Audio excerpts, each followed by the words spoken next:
Thank you for coming to what I know is going to be a real treat for all of us, which is the talk by Thomas L. Friedman.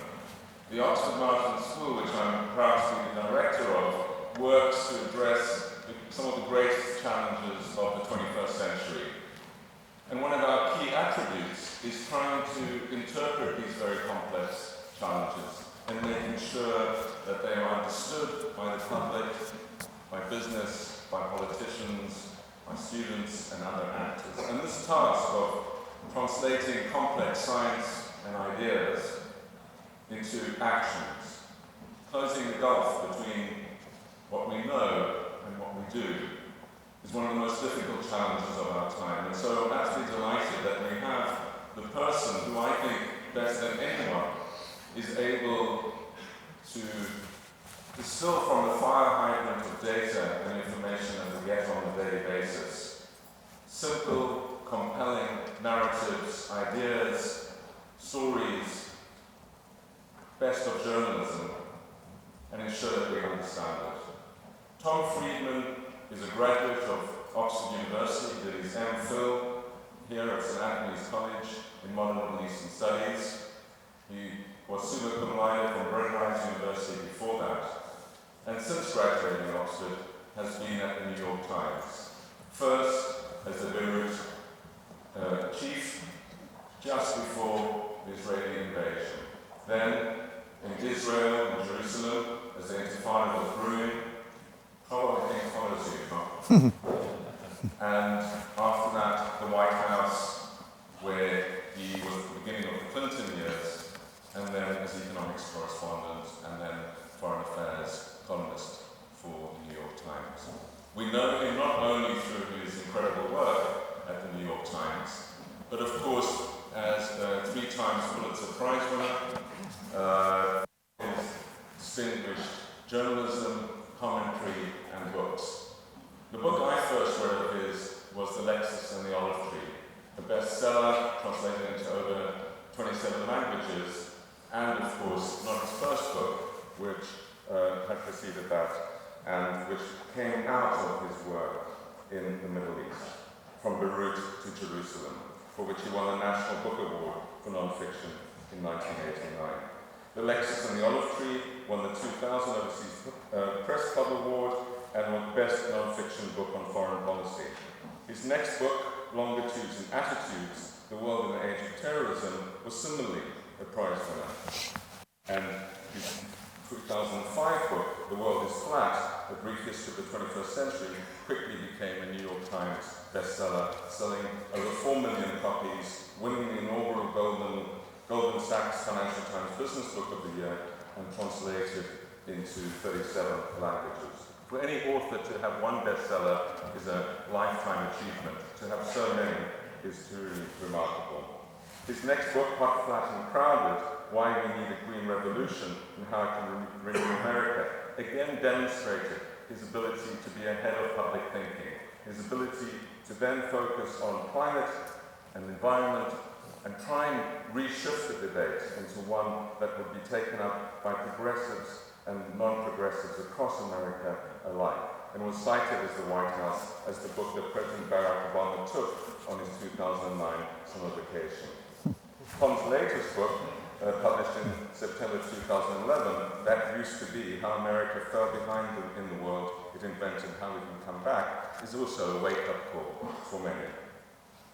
The book he's now working on, The World is Fast, is one that he's in Oxford for. He's spending a number of days with the Oxford Martin School, working with us, exploring our ideas, challenging us, and trying to distill out of our work ideas that we hope will make that an even more impactful book than his previous ones.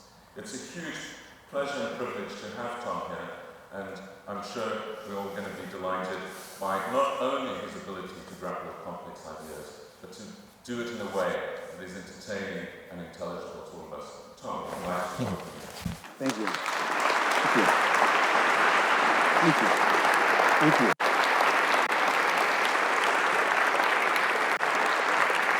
Ian, thank you very much. It's a treat to be here. It's been fantastic to be at the Martin Center. I was last in this hall when I graduated in 1978. And it was all in Latin, I think. So I'm not sure I understood anything, but they did give me a degree. So it's great to be back here in such a setting, and thank you all for coming out. What a treat. I'm going to try to cover a lot of ground this afternoon. Basically, we had to give a title to this, so we called it The World is Fast. But what I'm really going to talk about tonight is how to write a column, and how to write a column about the 21st century. The world for me is basically, like for all of us, it's a big data problem. As Ian said, it's like trying to drink from a fire hose. And what I want to share with you this evening is the algorithm that I use to try to make sense of it all. So we're going to try to connect a lot of things. Every time I try to do this, I am reminded of the joke when they were digging the channel under the English Channel.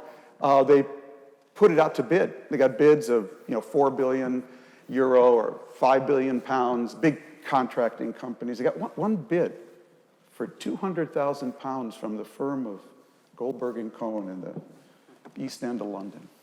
For fiduciary reasons, they had to check it out, sent a team out there, knocked on the door. Goldberg answered, Cohn was on the road. They said, Mr. Goldberg, how can you possibly dig the channel for 200,000 pounds? He said, what's the problem? Cohn will start on one side with a shovel. Goldberg will start on the other. And we'll dig until we meet. Well, what if you don't meet? So you'll have 2 tunnels. So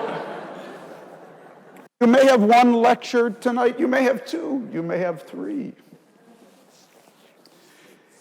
Ian said my book is called The World is Fast. It was the title we gave to tonight. But my book is actually called Thank You for Being Late. Pausing to reflect as the world goes from flat to fast. And the title comes from something that was happening quite naturally to me. I was meeting people for breakfast in Washington, D.C. in last year, and sometimes people would come late, 10, 15, 20 minutes late, and they'd sit down and say, Tom, I'm really sorry, the train, the subway, the weather, the dog ate my homework. I found myself just saying, no, thank you for being late. Because you were late, I've been eavesdropping, actually, on that conversation over there. I've been people watching the lobby, and I just connected 2 ideas I've been struggling with for a long time. Thank you for being late. And what I want to talk about is what I've been thinking while people were late. Now, the book begins, and I'm just going to go through the chapters. This is a little rough, but I live in Bethesda, Maryland, outside of Washington, D.C., and about once a week, I drive to work. I take the subway to work, and that involves driving to the Bethesda metro stop and parking in the public parking garage in Bethesda beneath the Bethesda Hyatt. And I did this in early October, took the subway to work, came back, was driving my car out of the lot, had my time-stamped ticket, gave it to the cashier in the booth, and he looked at the ticket and looked at me and said, I know who you are. I said, great. He said, I read your column. Great. I don't always agree. Even better. It means you have to check. Thank you very much. Get me out of here. And I drove off. Week later, same thing. I decided to take the subway, came back, parking lot, into town, time-stamped ticket, come back, end of the day, cashier's booth, hand the guy my ticket, and this time he says, Mr. Friedman, I have my own blog. Would you read my blog? And I thought, holy mackerel. The parking guy is now my competitor. What has happened in the world? So I said, well, give me the address. He wrote it down on a little yellow 3M sticky. And I got home, I looked it up. It's called odinambi.com. He's Ethiopian. He writes about Ethiopian politics. And for a day, I just sort of put it aside. Then I just started thinking about him. And I was thinking, really, I got to talk to this guy. But his email wasn't on his blog. So I started taking the subway every day to see if I could bump into him again. I had no idea what shift he worked. And it took a week, actually. And I finally caught him at 7 in the morning. I stopped my car underneath the sort of thing, that bar that goes up. And I said, I knew his name then. I want your email. I'd like to send you a note. So he scribbled it out. And I went home. And that night I sent him an email. I reproduce all of these because in the beginning of the book. And I said, I have a proposition for you. I would like to hear your life story. And if you'll share that with me, I am going to teach you how to write a column. Can I just ask, are you filming this whole thing? Yeah, thanks. It sort of makes me uncomfortable. I just like to give my talk. Oh, okay. I sent him an email and said, I would be very happy to teach you how to write a column if you'll share with me your life story. So he sent me an email back and said, I see you're proposing a deal. I like this deal. And we agreed to meet near his office, as he put it. I came from my office overlooking the White House, and he came from his office. And we met at Pete's Coffee House. And we met as just a couple of columnists talking about the world. And it was a remarkable story. He's an Ethiopian immigrant, had studied at Haile Selassie University, come to the States 10 years ago, and was blogging for Ethiopian websites, but they weren't quite fast enough. And he decided to start his own blog. And now, Mr. Friedman, I feel empowered. He told me he's being read in 15 countries by the Ethiopian community. It's just a great story of empowerment. So then I had to fulfill my side of the bargain, and that was to teach him how to write a column. So I prepared a long memo, and basically I explained the following: that a news story is meant to inform, and you can inform better or worse. But a column is meant to provoke. It's meant to produce a reaction. You would never read a news story of mine and say, I don't think, Tom, that news story didn't work. But you would read a column of mine, as my wife does, about once every 6 weeks, and says, Tom, that column didn't work. So what makes a column work? What makes a column work is whether it produces either heat or light. I'm either in the heating business or the lighting business, or ideally both. That is, I'm either trying to stoke an emotion in my reader or illuminate something for them, and ideally do both. You're either trying to produce heat or light. And the way you know you have a column is if it produces one of, there could be many, but I've narrowed it down just for the purposes of this talk, one of 10 reactions. Tell me I've produced a column that works. One is if you read my column and you say, I didn't know that. That's good. I didn't know that in service of an opinion, not I didn't know equals MC squared, but if you report something in service of an opinion, I didn't know that. Second is I never looked at it that way. That's a good reaction. Third is I never connected those things. That's a good column. Fourth, you live for this. It happens once every 4 months if you're lucky. You said exactly what I felt, but didn't know how to say, God bless you, God bless you. You tell people what they're thinking.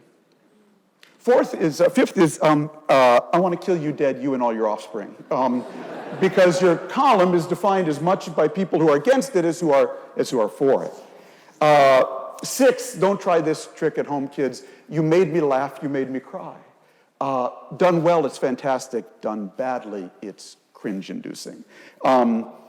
7 is, I bet that column didn't take long to write. No, said as a compliment. Because readers can tell, my best columns for me take me as long as it takes my fingers to hit the keys. Because the muse is in residence. Doesn't happen often. And the reader can tell.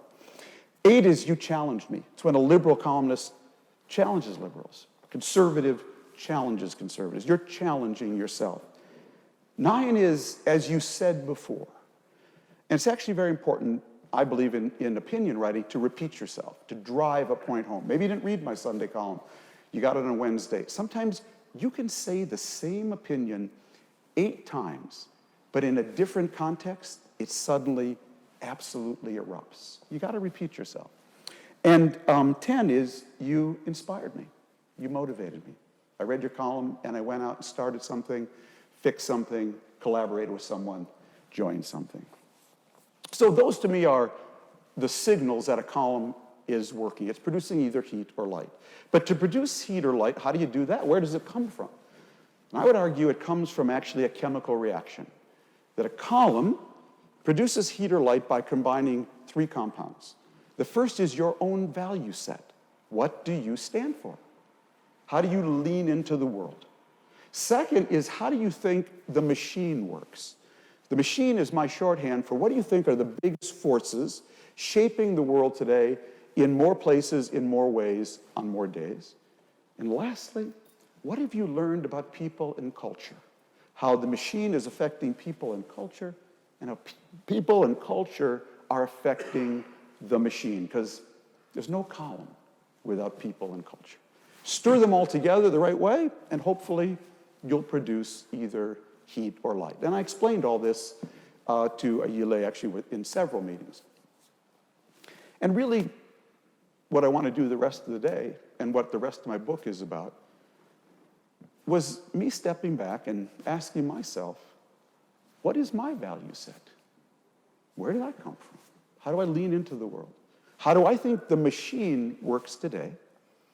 And what have I learned about how people and culture are affected by the machine, and how the machine is affecting people and culture? And that's what I'd like to talk about now. So the second chapter of the book is about my value set, and it's called Always Looking for Minnesota. Because I was born in Minnesota in 1953 at a time and a place when politics worked. And it had a huge impact on me and the way I lean into the world. Whenever I think of the impact of growing up in Minnesota then, I always think of the opening monologue in the Four Seasons classic, The Jersey Boys. Now you remember the opening, the group's founder, Tommy DeVito, locates their beginning. He comes on stage following a French rendition of the Four Seasons classic, Oh, What a Night. And he begins by saying, that's our song. Oh, what a night. Ce soir-là, French, #1 in Paris, 2000. How'd that happen? You ask four guys, you get four different versions. But this is where all of them start. Belleville, New Jersey, 1,000 years ago. Eisenhower, Rocky Marciano, and a few guys under a street lamp singing somebody else's latest hit. Every time I listen to that riff, it transports me to my roots. It was a long journey from there to the op-ed page of the New York Times. How'd that happen? You ask my family and friends, you get 40 different versions. But this is where all of them start. Minnesota, 1,000 years ago. Hubert Humphrey, Walter Mondale, the Minnesota Vikings, the Minnesota State Fair, and a few guys and girls growing up in a little one high school suburb called St. Louis Park. So I grew up in a 10 square mile little town outside of Minnesota with the Coen brothers, Michael Sandel, the political theorist, Norm Ornstein, the political scientist, Al Franken, the Minnesota senator, Sharon Isbin, the guitarist, Nate Berkus, the designer, and Mark Trestman, for all of you football fans, our high school quarterback, the coach just fired of the Chicago Bears. We all actually went to the same Hebrew school. And the Coen brothers movie, A Serious Man, was about our Hebrew school. We're all separated in age by really just a few years. In fact, for you Coen brother movie aficionados, you may have noticed in No Country for Old Men, in the famous scene where Churga goes over the Mexican border and blows up a car outside of a pharmacy to get some drugs. If you're following closely, the pharmacy is called Mike Zoss Pharmacy. That was the St. Louis Park Pharmacy on Minnetonka Boulevard. There are all these homages to St. Louis Park throughout their movies. In the press kit for A Serious Man, Ethan Cohn observed that to us, the flat Midwestern landscape with Jews on it was funny, you know? I mean, maybe this is part of why we put that little story set in a shtetl at the beginning of A Serious Man to kind of frame it. He said, you look at the shtetl and you go, right, Jews in a shtetl. Then you go look at the prairie in Minnesota and you kind of think of, or we kind of think of with some perspective on having moved out, what were we doing there? Just seems odd, Joel Cohn said. You know, Mel Brooks once had a song called Jews in Space. I think we sort of got the idea from there. After he retired, Vice President Mondale asked me to speak for his law firm, and he asked Joel and Ethan and Al Franken and Norm Ornstein to help him write the introductions. They all wrote introductions. And the little Jewish community in Minneapolis was known, because we were a pretty cold place, we were known as the Frozen Chosen. And Mondale, who was a real spiritual mentor to all of us, asked them to write these things, and I'll just read you the one Al Franken wrote. It gives you a sense of what we're talking. Dear Mr. Vice President, it's my honor to write a letter that you can read aloud in your introduction to my friend Tom Friedman. I understand that it will save you from having to write something yourself and give you more time to take on your enormous workload at the Dorsey Law Firm. Tom, Norm Ornstein, the Cohn brothers, and I, Michael Sandel, are all part of what we like to call the St. Louis Park Jewish Mafia.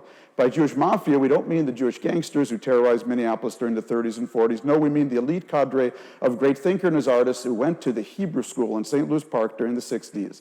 When people hear that the five of us all grew up in the same suburb, they're astonished. What was in the water, they sometimes joke. But it's not a joke. During our childhood, St. Louis Park was home to a large creosote plant, which leached tons of toxic chemical into our groundwater. Studies have shown that ingesting large quantities of creosote can lead to two things: increased intellectual creativity and or prostate problems. This is why Tom insists we all get regular prostate exams, and why neither Norm nor Tom nor I drink large Diet Cokes before watching one of the Coen brothers movies.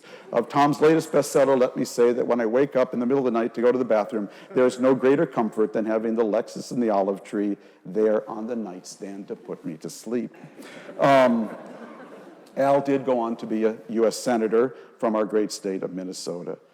But more seriously, the impact that Minnesota had on me is that it was a time and a place where politics really worked. I grew up in the most liberal district in the state, and my whole life, my congressmen were liberal Republicans. The companies in Minnesota, 3M, Dayton Hudson, basically invented corporate social responsibility. Congressman Nolan, who later became the congressman from my district, told Al Franken once, you know, back in the early 50s and 60s in Minnesota, you actually needed a plan to fail. It was that kind of time, and it was that kind of place. Because my dad never made more than $20,000 a year, but we felt firmly in the middle class. Because back then, being in the middle class was like taking an elevator ride. My mom and dad pressed the button labeled MC, middle class. Elevator took them up there, they got off, and they stayed there. Unlike today, when being in the middle class is like walking up a down escalator. We've all done it as kids. You can walk up a down escalator as long as you're always walking faster than the escalator and you always keep walking. It was also, there's a saying about Minnesota, it's called Minnesota nice.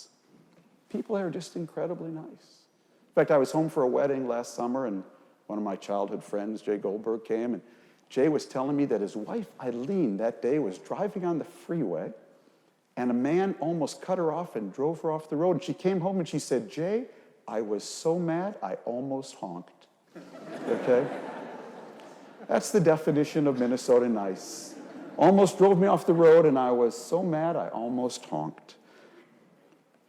But most of all, what this experience of growing up in Minnesota during our own kind of 30 glorious years left me with was a deep instinct for the political center.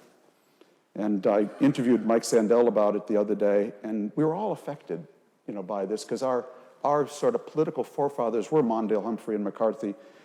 And Michael said, it's relevant now, that kind of feeling we have about the place. because it seems like such a distant memory. The place we grew up in was stable and rooted, and as a result, it gestured toward the larger world and cultivated a sense of responsibility for others and a sense of community, appreciation for pluralism that enabled us and encouraged us to care about the wider world. Minnesota was a solid floor you could pivot off, and a lot of us really did. So that's where my relentlessly centrist instincts come from. And it's true, Minnesota did leave me with one bias, an optimism bias. It's gotten me in trouble several times, but I do lean into the world with an optimism bias, and it's all about the time and the place I grew up in. So let's talk about the machine. What do I think then, therefore, are the biggest forces shaping more things in more places, in more ways, on more days? Because after all, as a columnist, kind of what you're trying to do is take your worldview and push against the machine to see if it will go in one direction or another.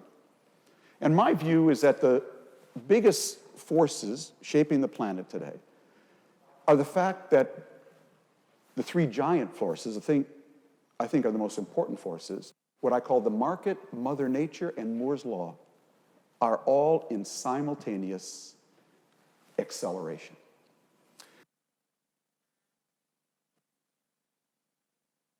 McAfee and Eric Jolson called the second machine age. And Andy and Eric are MIT economists, they're friends of mine, and they wrote a book that basically argued that the first machine age was built around the steam engine, which doubled in power every 70 years, and the second machine age, which we're in right now, is built around Moore's Law, that the speed and power of microchips will double every 24 months. By the way, this month is the 50th anniversary of Moore's Law. And Andy and Eric in their book use the famous image of the chessboard. The man who invented chess gave the game to the king. King loved it. How can I reward you, dear sir? You've heard the story. The man said, I would just like to feed my family, good king. How would you like me to do that? Just put one kernel of rice on the first square of this chessboard, 2 on the second, 4 on the next, 8 on the next, 16 on the next. Keep doubling it, your highness, my family will be fine. The king said, it shall be done, not realizing that when you double something 63 times, the number you get is 18 quintillion.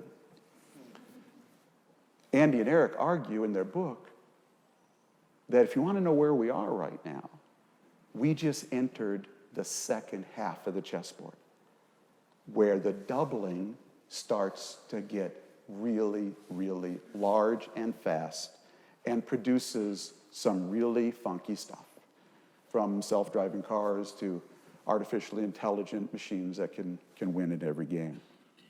And I think, and so I've just taken their idea and built on it what I've told them. You guys are really right about Moore's Law, but the same thing is happening in the market. And the market for me is really both debt and globalization, the integration of markets, and I believe the same thing is happening in Mother Nature. That climate change is also in this hyper-acceleration mode, as is biodiversity loss, as is population growth. I'm part of a very unusual cohort that not since Adam and Eve has anyone been able to say this, but the population of the planet doubled in my lifetime. In 1959, it was 3 billion. In 1999, it was 6 billion. And if I keep swimming and eating yogurt, I may be around for another 3 billion. Okay. So my argument is that it is actually the simultaneous acceleration of all of these forces at the same time and their interaction that can explain more things in more places, in more ways, on more days. And let me try to delve a little more deeply into all of them. So the way I think about Moore's Law is if you think about a computer basically got 4 essential parts. The first is the CPU, the processor, the microchip that's been doubling.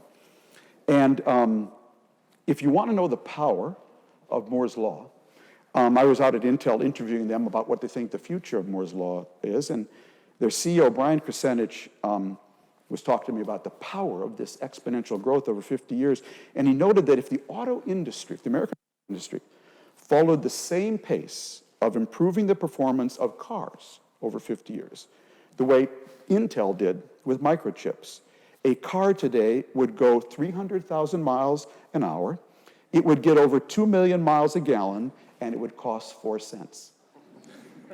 That's the power of the exponential of the CPU. Of course, the same kind of power is going on with the microchips that produce connectivity in cell phones. You're all familiar with that. I'm not going to go into that. Same kind of power, people don't realize there's a Moore's law going on with software.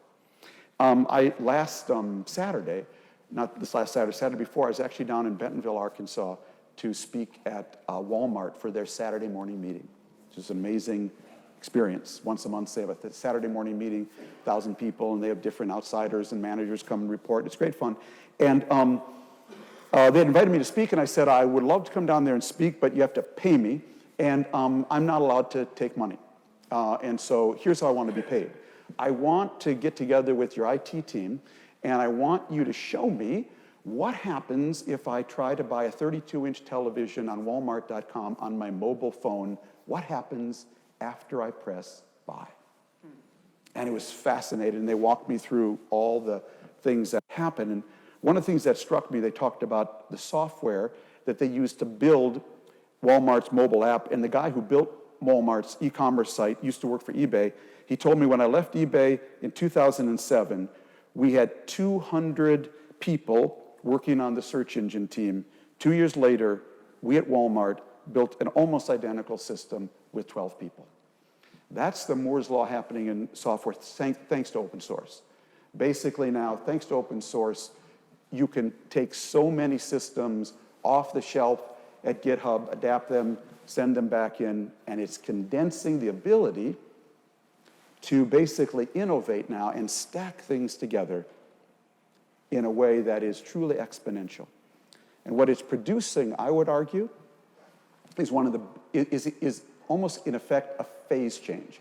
If you think about Uber, what is Uber? Uber is someone stacked a Google Maps on top of Waze, on top of PayPal, on top of a reservation app, stack them all together. And what you do now with these stacks is you're basically taking an industry that was full of friction, catching a taxi. Taxi, oh no, it's raining, taxi, I'll call taxi, a half an hour. You're taking an enterprise that was full of friction, and you're taking all the friction out of it. Want a taxi? Uber, click. And basically, through these software stacks, we're turning one interaction after another, what I would call from solids to liquid, from friction-filled to friction-free. Of course, the last computer is the storage, and all of that also is on a Moore's law microchip exponential. Then you amplify it all in the cloud. And what you're really producing, when you put it all together now, in my view, is an incredible release of energy that I think has real parallels with Gutenberg's invention of the printing press. We have never seen, I would argue, this much of an energy release across this many people on the planet, all at the same time, creating incredible propellant and incredible accelerant. So what are the signs? What are the implications of this? Well, one of the ways I learn as a reporter is I really try to listen closely to language that people are using in everyday life. And when I hear things I've never heard before, I know something big is happening. And I believe if you listen to how people just talk today, you'll get a sense of what kind of energy release has happened by this exponential growth in Moore's law. Let me give you just a few examples. I was at Davos this year. I went to a lecture McAfee gave to a group of bankers, and at one point he referred to Garry Kasparov, the great Russian chess grandmaster, as the last human chess champion. I thought, wow, that's going to be a whole new category now. The last human bus driver. The last human bartender I read last week in the New York Times. We now have robotic bartenders. But we are on the cusp of the last human to be doing a whole new set of interactions that were unimaginable 10 years ago. I was out in Silicon Valley for the book interviewing Sebastian Thrun, the founder of Udacity and leader of Google X before, and Sebastian was telling me he had just taken flying lessons.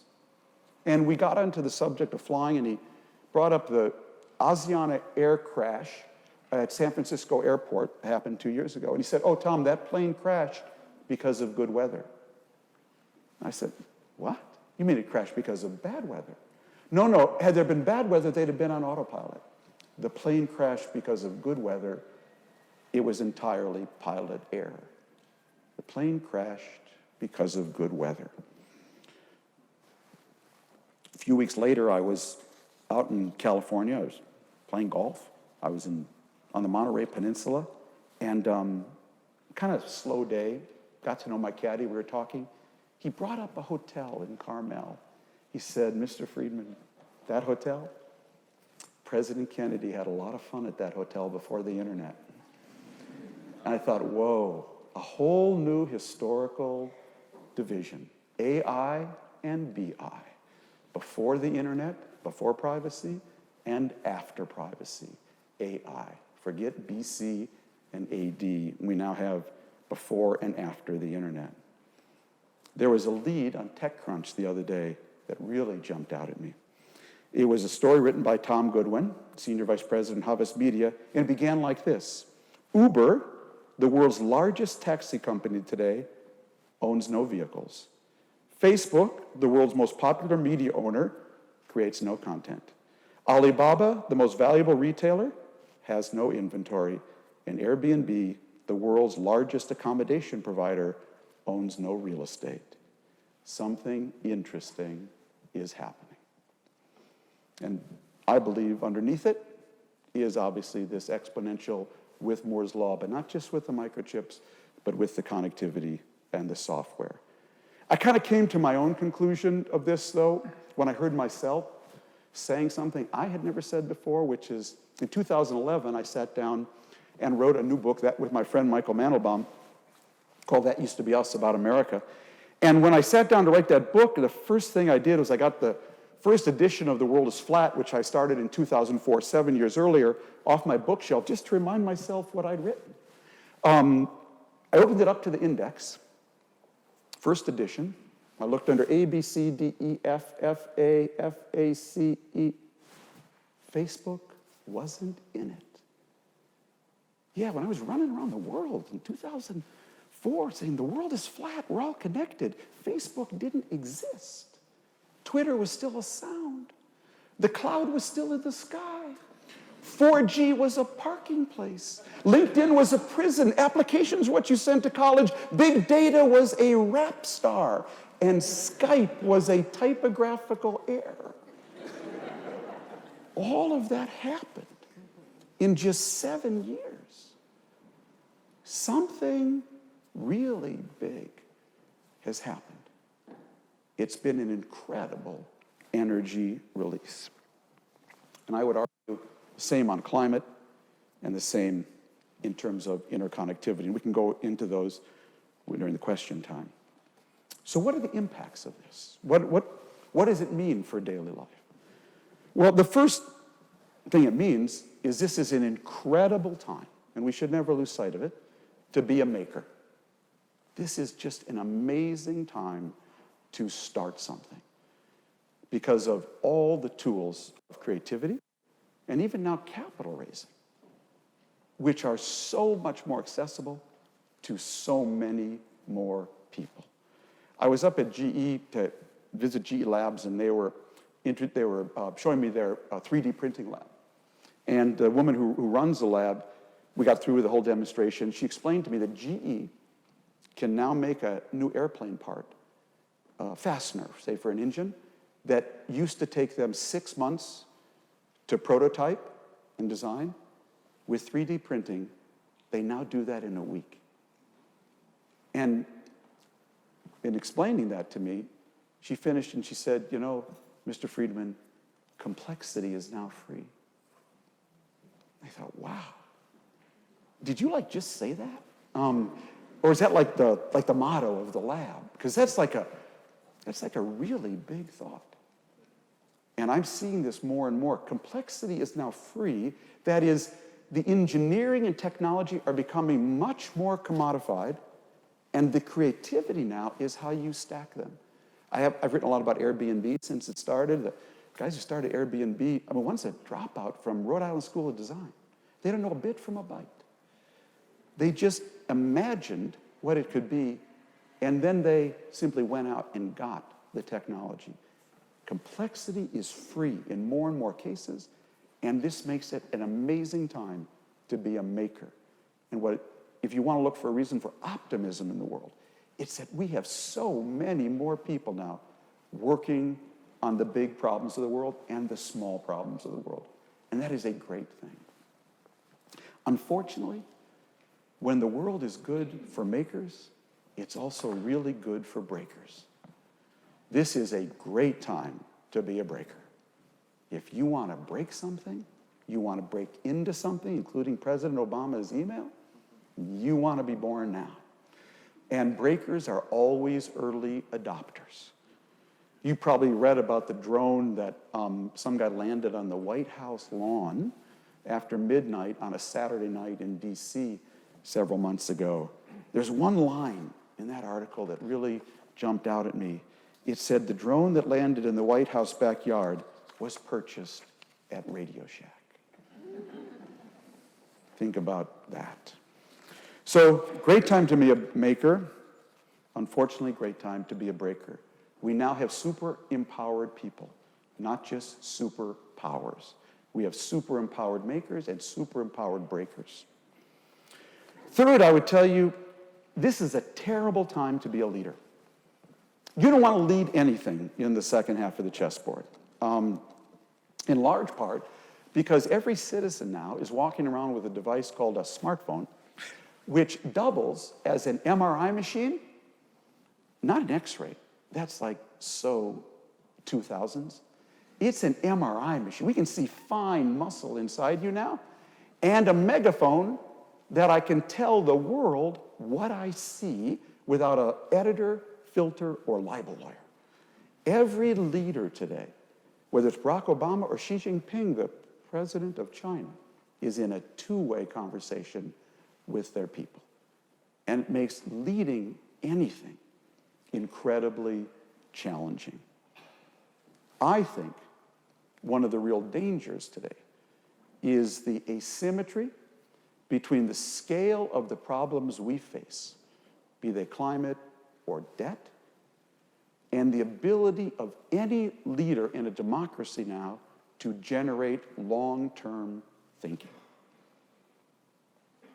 Our democracy in America was designed by people who believed in representative democracy. They thought the will of the people should be filtered through representatives. But we have quietly, in the age of Twitter, morphed into a popular democracy. You got half the congressmen staring at their Twitter feed half the day. Our Congress is so much more like American Idol today than the Continental Congress than it has ever been. And that is really scary. Think about this. Think about when future historians dig up, future archaeologists, 100, 500 years from now, they dig up Washington, D.C. circa 2008. They're really going to scratch their head when they hit this layer. And they discovered that the second most powerful man in America, arguably the second most powerful man in the world, the chief of staff of the President of the United States of America, voluntarily gave up his job to run for, run for, mayor of a Midwestern town called Chicago. That was Rahm Emanuel. Did the advisor of Caesar ever give up his job to run for mayor of Carthage, you think? They're going to wonder, what was going on there? Well, all they'll have to do is look at Rahm Emanuel's future autobiography, and they will discover that it really wasn't a lot of fun being the second most powerful man in America today. And the asymmetry between the short-termism this is driving and the long-term thinking that is going to be required politically, I think is going to become a bigger and bigger problem. Another implication of this system is that the return on pluralism has never been higher. Why is that? Well, I think if you look at Iraq and Syria today, and if you ask me, hey, what's going on in Iraq and Syria? Like, what happened there? What I would tell you is that these were pluralistic societies that lacked pluralism. They're pluralistic societies that lack pluralism, and therefore their pluralistic nature, Sunnis, Shiites, Druze, Kurds, Turkmen, Christian, Yazidis, Alawis, their pluralistic character was always managed vertically, top down with iron fists. For 500 years, it was called Ottoman, then it was Empire, then it was called British and French colonialism, then it was called kings, dictators, and colonels. What's basically happening today, no more Ottoman Empire, no more British or French colonial powers, and fewer kings, colonels, and dictators.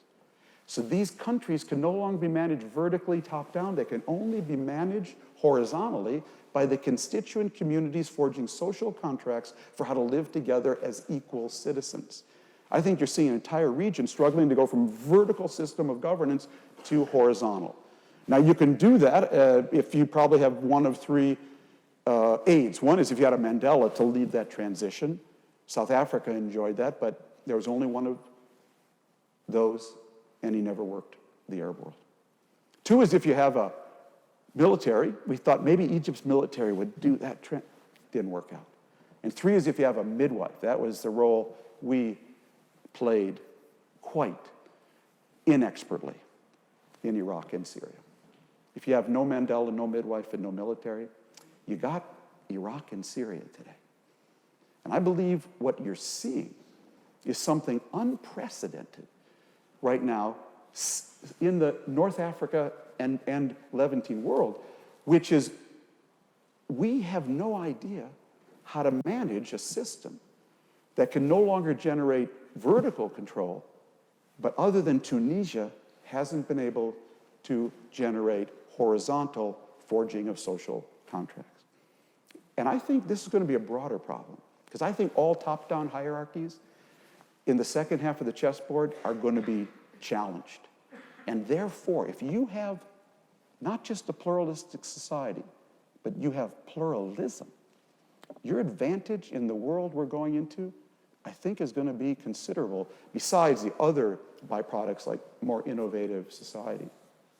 And so I do think, we got so many problems in America, and we are truly, when it comes to the pluralism department, if you see the police shootings of the last 6 months, we're truly a work in progress.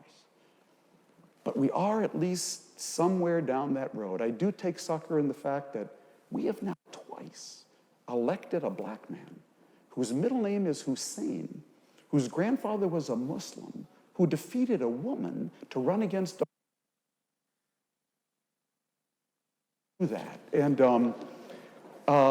I think that advantage, the return on that advantage, in the second half of the chessboard is going to grow exponentially.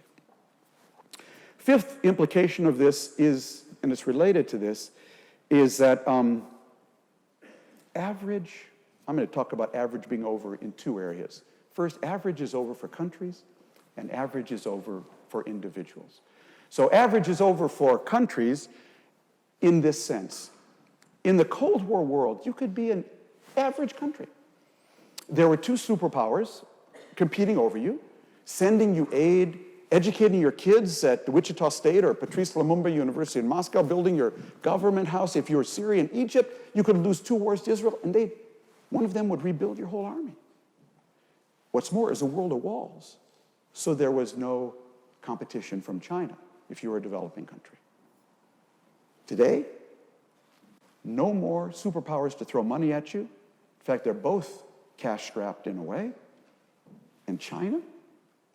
I was in Egypt for Tahrir Square, and afterwards I was there for 2 weeks and went to the airport to fly home, stopped in the souvenir shop to buy Mrs. Friedman a little souvenir. What would Mrs. Friedman like? How about a Pyramids ashtray? She doesn't smoke, but it'll be a reminder where I was the last 2 weeks. So I pick up the Pyramids ashtray and I turn it over, and you know what it says on the bottom.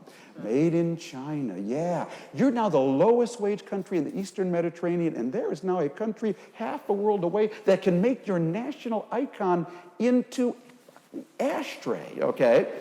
And ship it and sell it cheaper than you can. Average is over for countries. And I think what you're seeing now is that strong countries are being stressed and weak countries are blowing up. And the ones that are going first are all those who have straight line borders with 90-degree angles. Beware. Countries with really straight line borders with a lot of 90-degree angles, it's not a perfect analogy, but it's just about right. They're the most artificial. And when average is over for countries, the most artificial ones are going to be the ones to go first. Average, alas, though, is also over for people. Every worker today, and this is what a lot of what Ian and the Martin Institute is looking at, every boss today, has now access to more above average automation, above average robotics, above average software, and above average cheap labor from anywhere in the world. Every middle class job is basically being pulled in three directions at once. It's being pulled up, it requires more skill. We had a piece in the New York Times a few months ago that almost all the dairy farms in upstate New York are moving to robot cow milkers. A human hand no longer touches these cows. So if you want to be a dairy farm hand in upstate New York, you better have been a computer science major. Every job is being pulled either up, it's being pulled out, more machines, robots, software, or labor around the world can compete for, and it's being pulled down at the same time. It's being outsourced to history, made obsolete faster. Every job is being pulled in those three directions at once, and therefore, the thing that buoyed and sustained the middle class in Minnesota when I grew up, something called the high-wage, middle-skill job, is now completely obsolete. There will be a high-wage, high-skill job. But the high-wage, middle-skill job that sustained the middle class for the 50 years after World War II is becoming basically a dinosaur. Hey, let me read you this news story I saw the other day. A shallow magnitude 4.7 earthquake was reported Monday morning 5 miles from Westwood, California, according to the U.S. Geological Survey. The tremor occurred at 6:25 a.m. Pacific time at a depth of 5.0 miles. According to the U.S. Geological Survey, the epicenter was 6 miles from Beverly Hills, California, 7 miles from Universal City, California, 7 miles from Santa Monica, California, and 348 miles from Sacramento, California. In the past 10 days, there have been no earthquake magnitudes 3.0 and greater centered nearby. This information comes from the United States Geological Survey Earthquake Notification Service, and this post was created by a computer algorithm.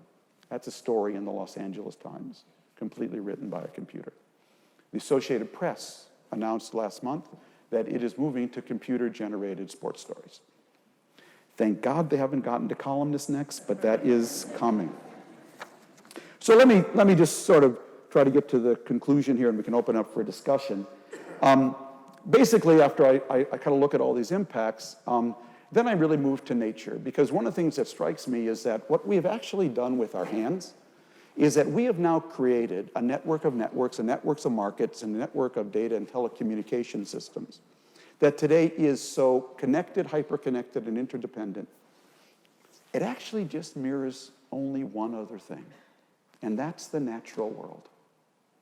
There's only one other thing that is as hitched, as John Muir once said of the natural world.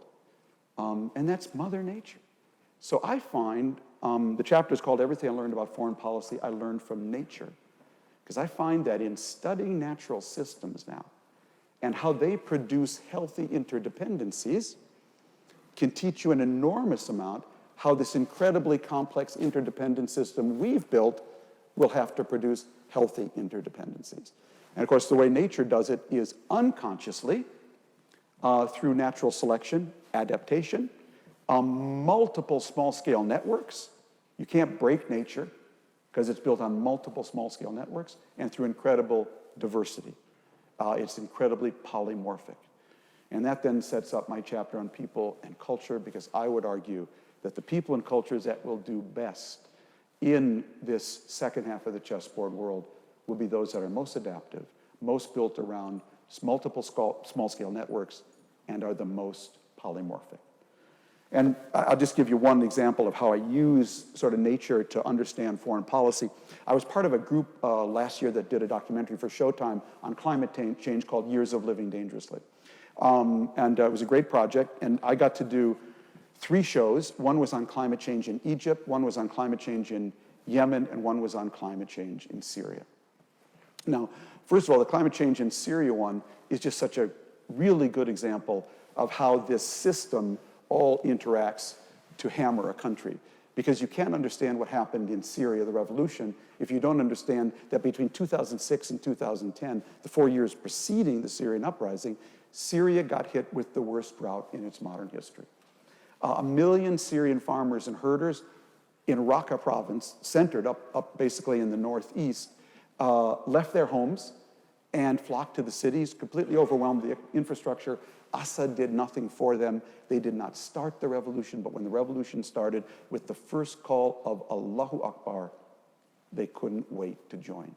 And it was the combination, basically, of a climate event, a political event, and then a lot of the technology to enable it that really blew the lid off this place.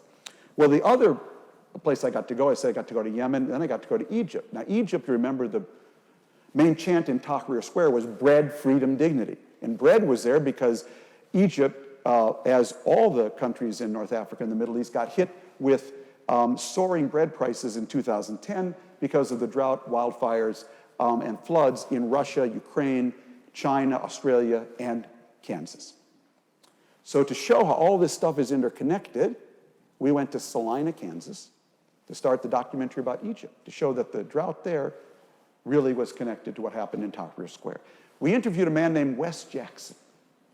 Wes is a great bioscientist. He runs something called the Land Institute in Salina, Kansas. And Wes was explaining to me the history of the prairie.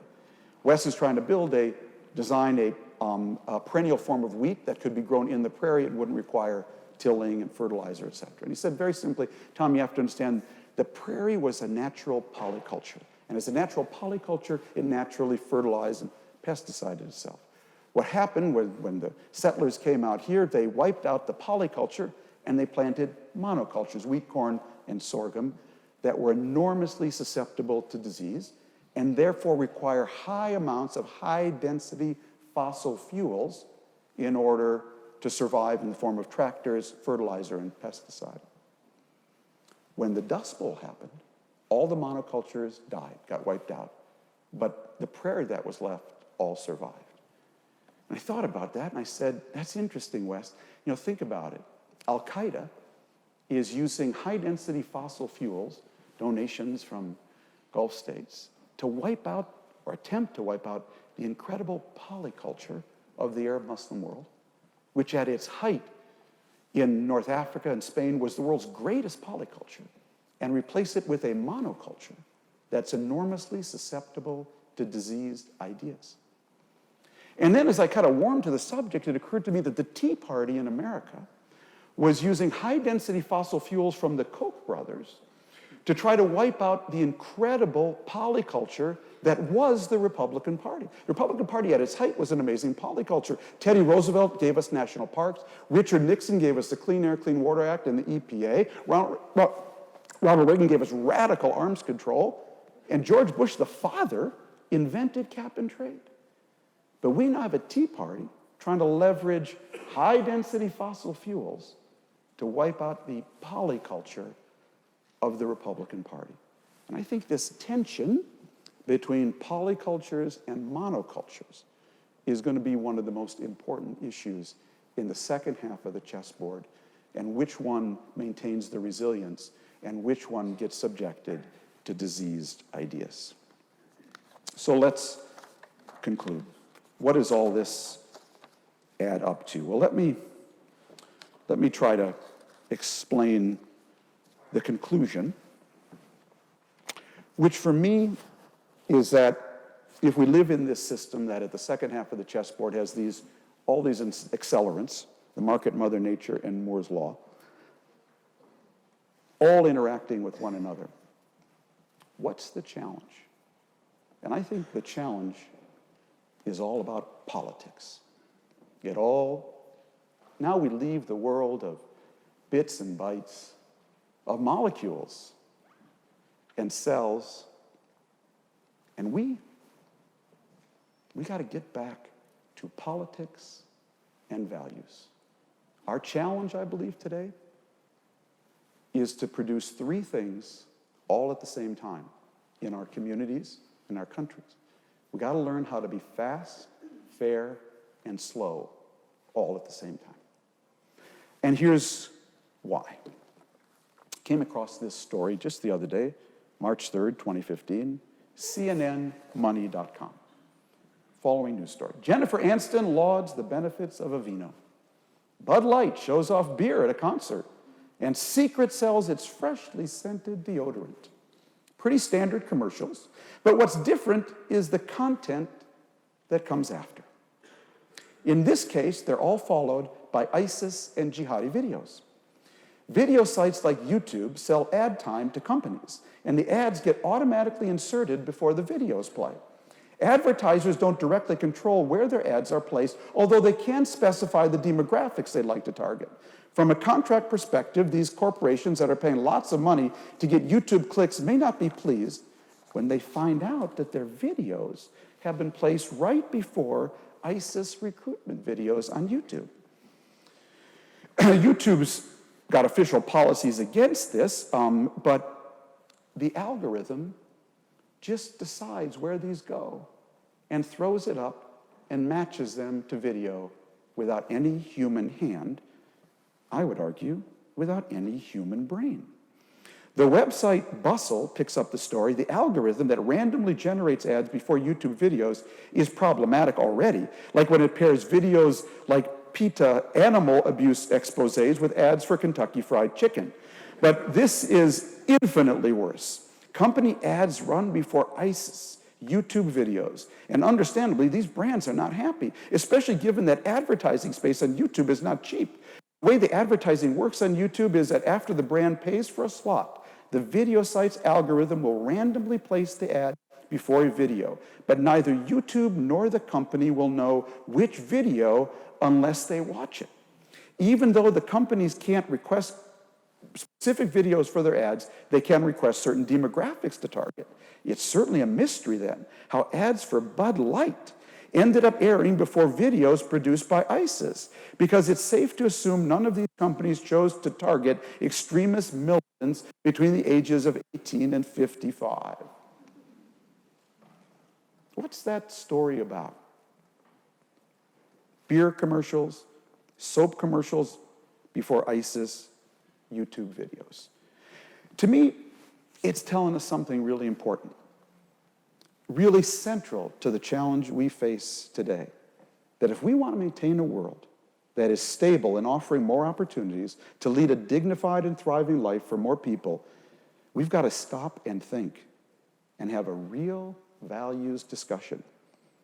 Because when you remove as much friction as we have between people, machines, markets, and governments, when you redistribute as much power from states and institutions to individuals and robots as we have, when you create a world with not only superpowers but super empowered individuals as much as we have, when you create a world where strangers are being put into proximity as far and as fast as we have, when you make the world as independent as we have, when you automate as many things as we have, and you do it all without really stopping to think about the change in values that has to go with this profound set of changes, this really big thing that's happening, you are asking for trouble. You are asking for soap and beer commercials before ISIS YouTube videos. So as I said, I think our challenge is we got to get fast, fair, and slow all at the same time. We got to get fast in the sense that the world is greased, and we got to learn faster and adapt faster and build community faster. I didn't make it faster. That's what it is. And I'd be lying to people if I said we don't have to adjust. So I got an interview in the book with a Canadian Olympic bronze medal whitewater kayak champion. And she explains how you steer a kayak in white water. And she explains that there's actually only one way to steer a kayak in white water. You have to paddle faster than the water. And the worst thing you can do in a kayak in white water is stick your paddle in the water. You go into a spin. So I'd be lying if I said I thought we could avoid some of the ways where we have to get faster. We have got to get fair, because this system can leave people behind really fast. I think it can catch up people really fast if you put in place the right institutions, particularly educational and economic opportunities. But the potential to get radically unfair that this system has, I think, is profound. Lastly, we got to slow down. You got to pause. Here I want to quote my teacher and friend, Dov Seidman, the business philosopher. Because Dov likes to say, you know, on a computer, when you hit the pause button, you stop. But in life, when people hit the pause button, that's when they start. That's when you start to reflect, reconnect, reattach, rethink, and reimagine. And we have a lot of that to do right now. Because our world is not just getting faster, it's being reshaped. And we need to reshape our priorities and values along with it. As Doug put it, we've become way too romantic about the power of technology. We're letting technology do the work that human beings should never give up. Someone made the decision to let YouTube algorithms determine where beer ads go. And that was never the job of technology. That was the job of people and politics. Big data doesn't always mean big answers. Technology creates possibilities of understanding and connection, but we have to make the hard decision about which ones to choose based on sustainable values. Values that sustain, not situational values. Do whatever the situation allows, like having the algorithm decide ads on YouTube. When the world becomes just one big crowded theater, said Dov, we need to be much more conscious of the effects of our words, behavior, and actions on others, including future generations. And unlike nature, being conscious, not just aware, not just alert, like an animal, but truly conscious, that is a distinctly human quality. That's something machines will never have, and nature will never have. And conscious comes from the root conscience, meaning to have an inner compass. The ability to be conscious of the other is rooted in having a conscience, in having values and principles. If I don't have a moral conscience, then I cannot be conscious of the other and my impact on them. Sociopaths and psychopaths are not aware of their impact on others, are not conscious of others. In a crowded theater, I need to feel how my moral actions and reactions affect you. And that's why people ask me, like, God, what does it all add up to? And I hate to disappoint you with something so prosaic, but we have never lived at a time when the golden rule was more important. Do unto others as you would wish them to do unto you, because we now live in a world where so many people and so many machines can do unto others farther, faster, deeper, cheaper than ever before. In order to get there, to have that discussion, we really have to pause. There's an American folk singer who I really like. She's not really well known. Her name's Brandi Carlile, and she has a song called The Eye. And I really love the main refrain. It's, you can dance in a hurricane, but only if you're standing in the eye. And that's kind of what I feel like these days. Standing in a hurricane, looking, pausing to try to find the eye. And I guess that's why I keep going back to Minnesota, that place where politics worked, where community was real, where my friends were my friends, not followers or Facebook clicks. And yes, when they really get mad at a reckless driver, they almost honk.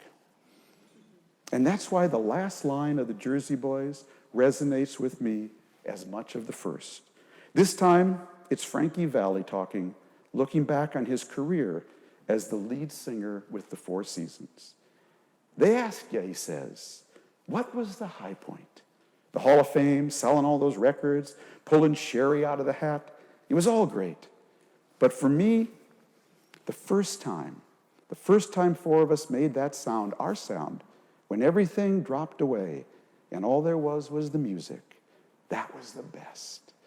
That's why I'm still out there singing, like that bunny on TV with the battery. I just keep going and going and going, chasing the music, trying to get home. Thank you very much. Excellent. Thank you. Really excellent. Thank you. Thank you. Thank you.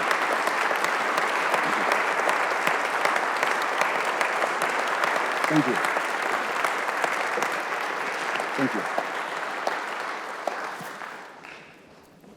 Tom, that was a masterclass in communication. I heard us all absolutely rapt. And from Minnesota to Moore's Law, superpowers to super empowered individuals, and of course the makers and the breakers. There are so many things that you presented to us, which I'm sure will resonate in our minds for many, many years to come. We only have about 10 minutes for Q&A, so I'm not going to spend longer thanking you. If you want to ask questions, do come down to this level, because we only have one roving mic in here that I guess you have. Oh, yeah? So put up your hand, identify yourself, and be very pointed in your question, please, so we can get through as many as possible. Right there? Yep. Right. Thanks. Thanks. My name is Jonathan Pickey. I'm president of Oxford College, which wasn't here in your day. It's called Kellogg College. Oh, great. It's a graduate college where most of the students are working. Same website, which for Oxford is revolutionary. Interesting. Wow. And slightly, well, supports your point. Yeah. Because the success of the part-time programs has meant it became the largest graduate college quite soon, and now in terms of student numbers. Jonathan, question. I want to ask about corporate diversity, which you didn't mention, but actually I think matches exactly what the arguments of what you're saying, and that successful economies in the past have had very diverse, corporate diverse economies, shareholder-owned companies, family-owned, state-owned, local, regional, national, cooperatives, mutuals, employee-owned businesses, and so on. And that's certainly what was true in Britain and America, partly because of policies introduced during Yeah. the 1930s. Still true in Germany today, but Yeah. both Britain and America have moved far away. Jonathan, from please Yeah. come to the question, if everyone takes as long as you. very dominated by big shareholder Yeah, companies. sure. I totally agree. I was actually I just spent the week in Germany before I came here, and it's really actually very impressive, the kind of small scale networks they have. And if you look at, I've had so many conversations, thanks to Ian, but one of the really interesting things I think happening in America, that is, if you want to be an optimist about America, stand on your head, because the country looks so much better from the bottom up than the top down. And the reason it looks better is that you actually got a lot of these small-scale networks working in all over the place. Like unemployment in Minneapolis, 3.5%. Raleigh-Durham, Chattanooga, Austin, Boise. And what you see are these collaborations between local companies working globally with local universities, and then the local government being very enabling, because the kind of divisive paralytic politics that you have in Washington is actually not present at the local level. And I think what's really, and by the way, all these people, none of them got the word. So they didn't get the word that China's going to eat our lunch. They didn't get the word that Germany's going to eat our breakfast. They just go out and do stuff, start stuff, invent stuff, collaborate with stuff. In fact, I always tell people, if you want to draw a picture of America, if I could draw a picture of America today, it'd actually be the space shuttle taking off. You've seen that. There's all this incredible thrust coming from below, but our booster rocket, Washington, D.C., is cracked and leaking energy. And the pilots in the cockpit are fighting over the flight plan. And if we could just patch up the booster rocket and get them to stop fighting over the flight plan, this country would do really well, okay? So there's a lot of energy underneath, and it is very polymorphic. I should have mentioned that this is being filmed, so if you don't want to be on the record, I suggest you don't ask a question. The gentleman over here. Thanks. Thank you. Heartwarming to hear you speak, Thomas. We have a reading version of the joke you back in the beginning. But Quick one, values, people, culture, the push of micro versus macro. When you turn your lens to India, what do you see? Well, it's a good question. It would take a long time. I'll tell you what really excites me about India and what I worry about. What really excites me, because I've been going to India a lot, and I actually wrote The World is Flat because I went to India. And what that moment was about back in 2000, back to really the year 2000, was that right around the year 2000, the world got just enough connectivity that the West, basically, could leverage what they needed most, tens of thousands of engineers to solve our problem. And our problem was Y2K. We thought every computer was going to stop when the calendar hit 2000. What is so exciting for me when I go to India now, because whenever I go, I ask NASSCOM, the Indian High Tech Association, get me together with your most exciting new entrepreneurs. And what's, I think, so interesting and reinforces the maker's point is now I see all these young Indians leveraging this system to solve their problems. Insurance for $1 a month, clean water systems, distributed power systems, men and women. And that gives me enormous hope. What I worry about is the enabling governance. There was a while there where I tell my Indian friends, because it's a country I love and love to go to, you're sort of patching everything up. It's sort of cute. It's not cute anymore because it's holding back enormous potential. And so, it's whenever I go to India, people ask me about China. And whenever I go to China, people ask me about India. So I actually developed an answer for both of them. To me, India and China are like two superhighways. So the Chinese superhighway, perfect pavement, street lamps, everything's lit, lines down the middle, a car going 80 miles an hour. Just one problem, there's a speed bump out there called political reform. And when a car going 80 miles an hour hits a speed bump, one of two things happen. Car jumps up, slams down, all the wheels fall off. Or jumps up, slams down, everyone says, you okay? You okay? Drives on.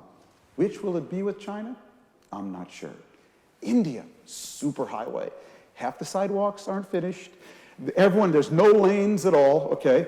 One street lamp's on, one street lamp's off, but off in the distance, it looks out, I see what I think is a perfectly paved superhighway. Is that a mirage or is that the oasis? I don't know. So each one of them, it seems to me, enormous potential, but I got a big question mark about what happens down the road. So great. Person over here. Oh, sorry. You were. Very interesting statement saying complexity is not free and it's how much time to layers and completely seems to mirror what's going on. Does this mean it's the end of IT-led companies, IT-led businesses, and if yes, then what would take their place? How will we make money out of stacking layers? it's a really good question, and I don't know. Like so many things right now, we're like so in the middle of it. It's just really hard to tell what the other side of the river looks like, and whether there'll be a stable point.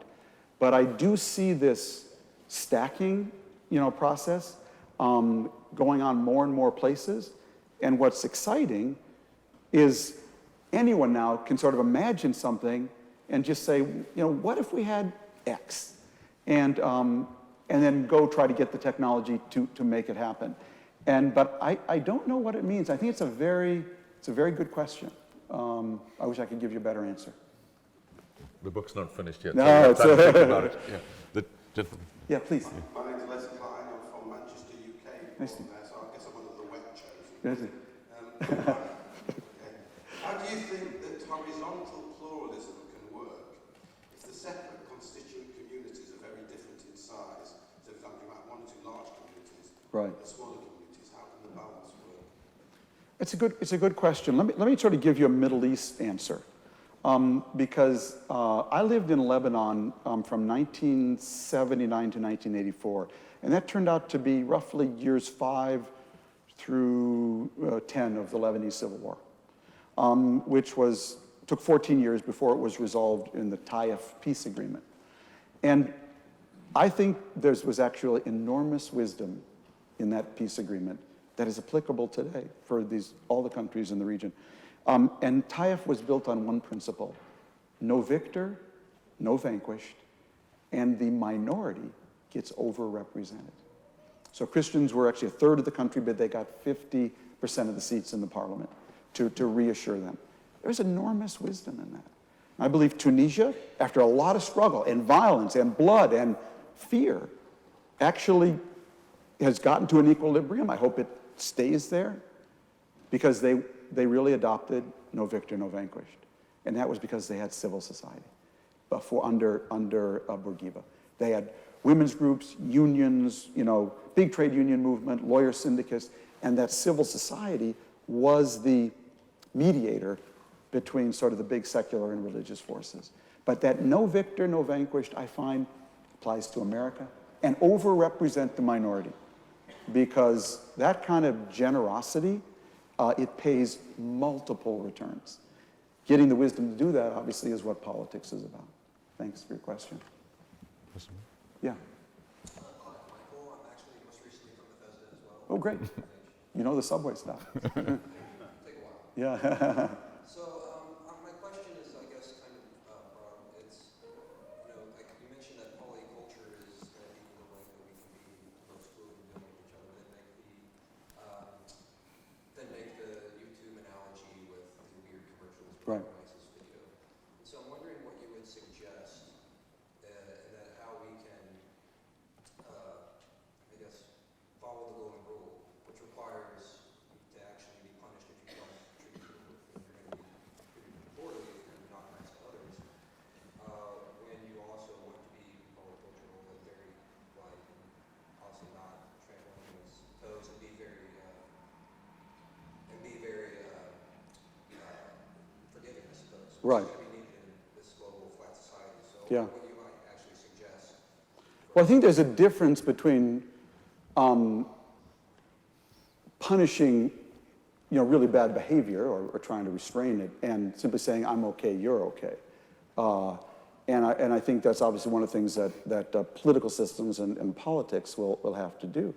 I think that the United States has a particular responsibility to set the right example.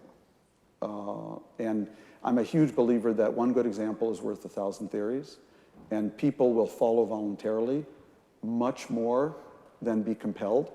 And the book I wrote, Hot, Flat, and Crowded, about a green revolution, the whole argument was that we should do that, that we should lead this, that many more people will follow that than any UN convention on climate, And so I'm a big believer in that kind of leadership. I can't think of any better ways. And frankly, there's a lot of stuff I haven't figured out yet. And so I wouldn't be at all embarrassed to say that. I've been working on this for 3 months, and I like these questions. But it reminds me actually of the best question I ever got when I've done all these books and been on book tour all over the world. And the best question I ever got was in Portland, Oregon, after I'd written Lexus and the Olive Tree in 1999. And a guy stood up in the balcony, I can still see him, and he said, Mr. Friedman, I have a question for you. You've been talking about this thing called cyberspace. I have a question for you. Is God in cyberspace? I thought, wow. Next question, please. I've never, I don't know. Nothing I hate more than being up here and somebody asks you a question, you don't have an answer. So I said, honestly, sir, that's a wonderful question. I don't know, but I'm going to think about that. So I got home, I called my rabbi, my teacher, Tzvi Marks, he lives in Amsterdam. Called him as soon as I got home. I said, Tzvi, I was out in Portland. Guy asked me this. Is God in cyberspace? What should I have said? And he said, well, Tom, in our faith tradition, we have two conceptions of God. One is that he's this almighty being who smites evil and rewards good. And if that's your view of God, he sure as hell ain't in cyberspace, because it's full of pornography, gambling, foul language, insults. God is definitely not in cyberspace, if that's your view of the Almighty. But we have another competing view of God, and that God actually manifests himself by how we behave.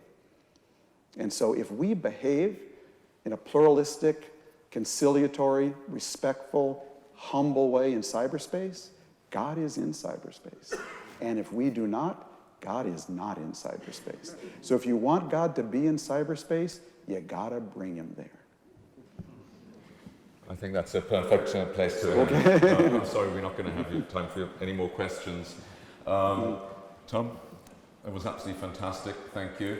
I do want to encourage you all to look at the Oxford Martin website. Many of the issues that Tom was talking about are subjects of major research programs in the school, future of work, demography, obviously climate change, and many, many others. So please do look at the website, and this talk will also be up there shortly. I'd encourage you also to come to our events. The Thursday seminar series at 5 o'clock is on climate change negotiations and how to get the most out of Paris. So that's at the Oxford Martin School, which is just over the road in the Old Indian Institute on the corner of Cat and Holywell Street. So every Thursday at 5. We have a visiting fellow series, and the next visiting fellow talk on the 5th of May is on nano energy. So if you never understood nano and you want new miracles to find energy, come to that. We're having a discussion on We've Never Had It So Good. How does the world today compare to 1957? With Brian Nolan, Max Rosa, Andy Sandberg, and many others on the 11th of May. We have Jonathan Shaw, who's a retired Major General in the UK Army, talking about systemic failures in Whitehall on the 12th, and Connie Hedegaard, who was the EU Commissioner for Climate Action, giving inside perspectives on climate change negotiations and how we may achieve things in Paris on Monday the 18th. That and much more on our website. And we do hope, of course, that we'll be having you back, Tom, soon for a book signing, soon, maybe a year or so, for a book signing, and that this first visit that you've had with us for these days inspires you to come back many more times and engage with many more in the room. So thank you for coming. Thank you. And thanks to all of you for being here this Thank you. evening. Thank you. Thank you. It's great.